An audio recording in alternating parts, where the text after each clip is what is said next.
Hello there, Supersonics. I have heard that there has been some confusion about positions on the field. And we have all different levels on our team, and everyone learns at a different pace. So I thought it could be helpful to make this video, and so you guys can watch it as slowly or quickly as you want. Before we even get into positions, let's start talking about areas of the field. In this situation, we are protecting this goal. The third of the field that is closest to our goal, we're calling the red zone. We're in danger. They're close to our goal. They're getting close to shooting. We need to move quickly. We need to get the ball out of our red zone and move it up to our midfielders or to our forwards. The red zone means danger. Let's move quickly. The middle third of our soccer field, we're calling it the yellow zone, the midfield. The yellow zone, we have caution because we're still close to our end, but we're moving it forward. The yellow zone is where the magic happens, where we create, where we make passes, where we plan ahead to try to get our ball up towards their goal. And that brings us to the third section of our field. We're going to call it the green zone, the go zone. That's shooting distance. If you're in the green zone, the go zone, you can shoot. But we're also looking for the best shot. We're passing, we're receiving the ball from the middle yellow zone of our field and trying to get it up into our green zone to make the best shot opportunity. Here is our lineup.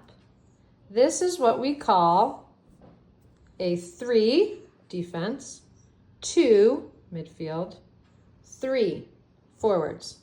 A 3-2-3, and then of course our goalie. This is how we would like to line up on the field. Notice the defense aren't all standing in a straight line because we want them staggered and we want them to have depth.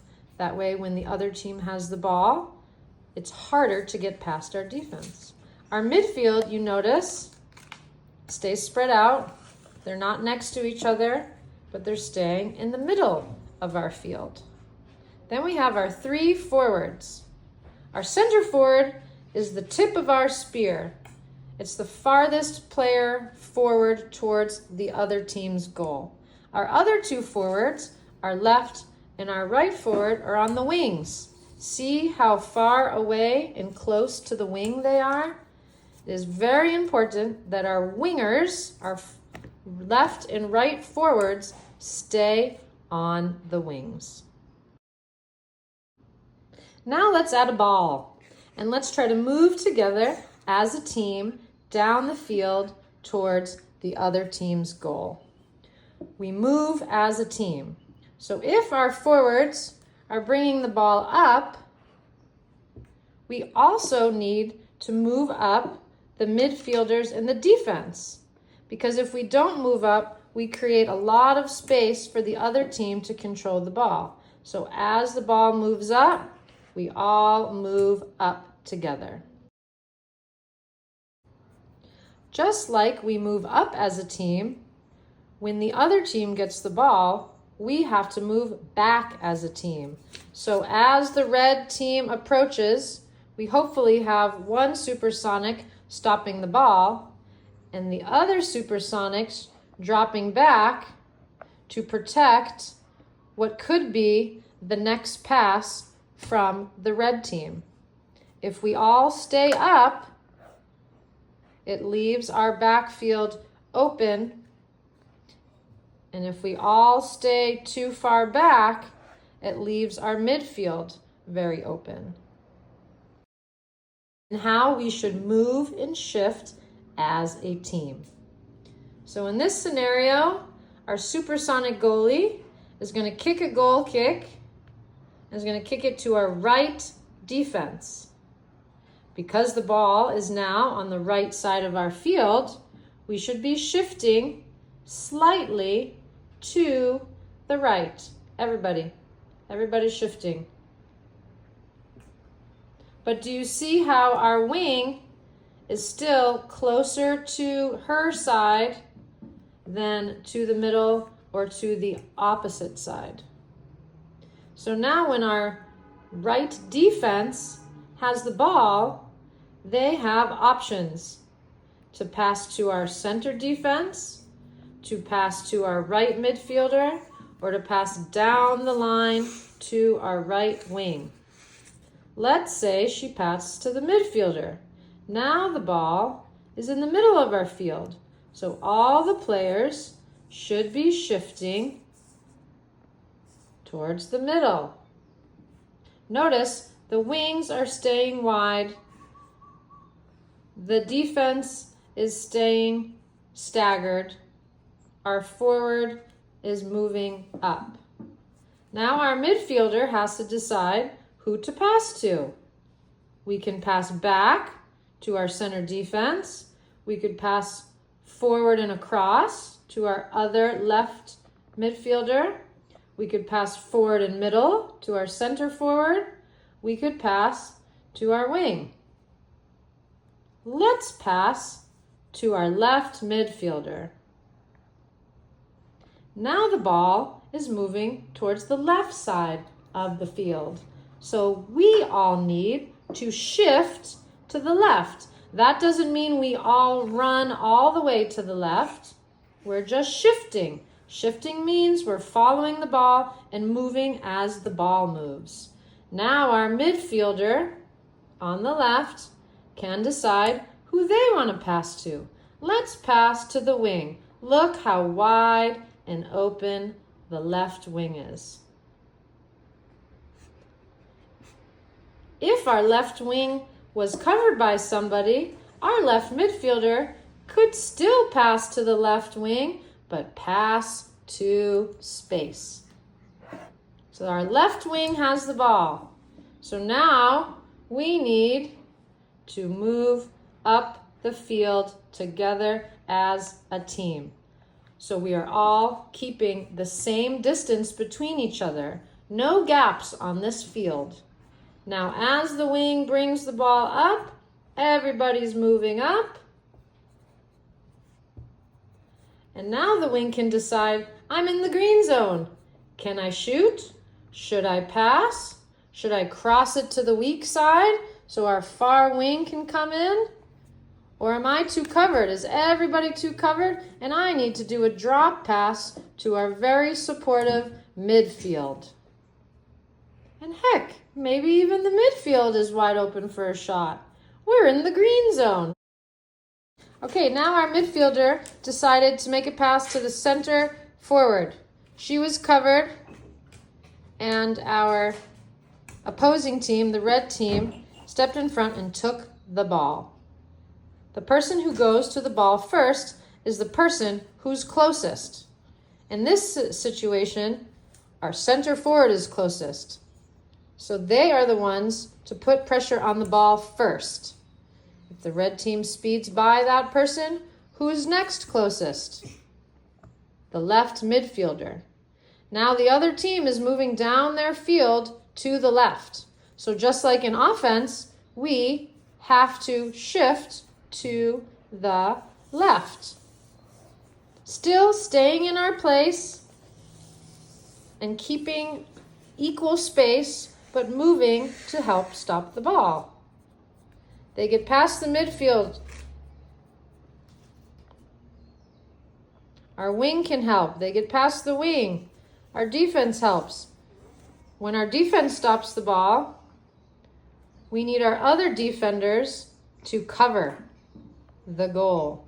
So our defenders are tracking back to get in a good, staggered, supported cover position. Our midfielders are also tracking back to get into a good cover position. Our forwards are also tracking back to get into a good cover position. That way, again, we all keep equal space from each other and we're moving as a team.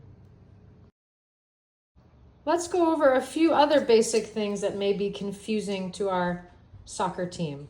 Let's talk about the red zone. The red zone is where the defense and the midfielders and sometimes our wings come back and help.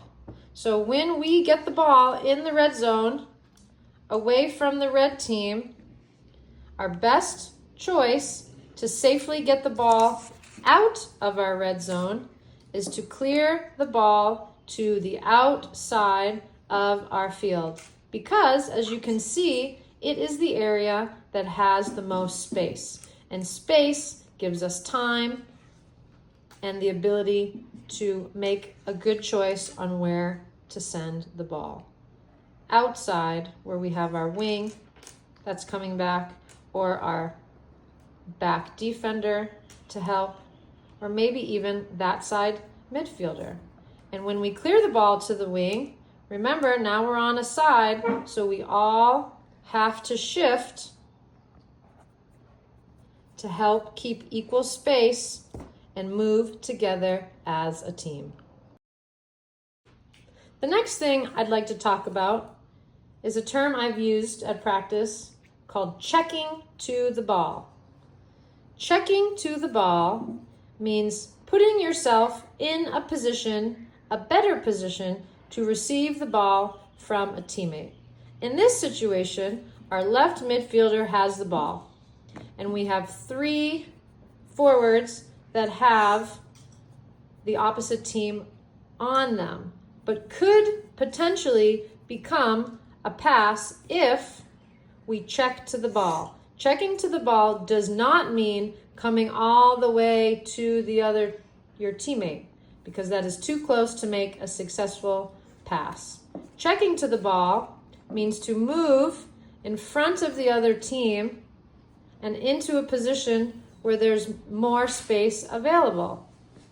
So if each of these players checked to the ball, it would look something like that. And then we have our left midfielder, who now has 3 Supersonics in front of the opposing team and 3 options to pass. Another thing I'd like to talk about is what Coach Connor brought up and has been saying at practice, and that's making the team commit before you make your pass. In this situation, our right midfielder has the ball, and there are the other team marking our players. So if this right midfielder was to pass the ball now, it would be very easy for the other team to intercept it, because they are hanging back and watching and waiting for that pass. But if our right midfielder dribbles the ball, then that makes the defense shift towards the ball, just like we shift towards the ball when we're on defense, and then that makes an opening for our pass.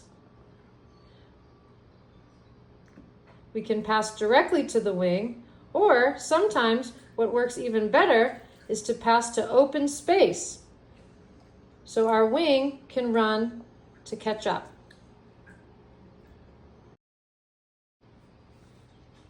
The next thing I want to talk about is how sometimes going backwards is a good thing. Passing backwards and moving in the direction of our goal doesn't necessarily mean it's a bad thing. In this scenario, our center forward has the ball and has been stopped by 1 red defense with 2 other red defense close behind, and also has the midfielders coming back to support. So in this scenario, kicking into this wall of red defense would not be the best choice. This is when going backwards, protecting, shielding the ball, and passing backwards to either our left midfielder or our right midfielder can help open up the field and allow for a better shooting opportunity for our team. Lastly, I would just like to say that this is a new field. It's a bigger field, it's a bigger goal. There's more kids on the field for a lot of us. There's 9 players, where in U10 there was 7. The field is larger, there's more movement. We're also bigger kids now. We're trying to learn skills, and not just kick and chase. We don't want to just cheer because we kicked the ball in the direction of the other team's goal. We want to cheer because we were able to successfully make some passes that gave us a great opportunity. I know it's frustrating learning something new. I know it's confusing learning something new. I know it's difficult learning something new. So I hope you all have patience with yourself, with your coach, and with your teammates to do the best you can and try to do something new. See you at practice.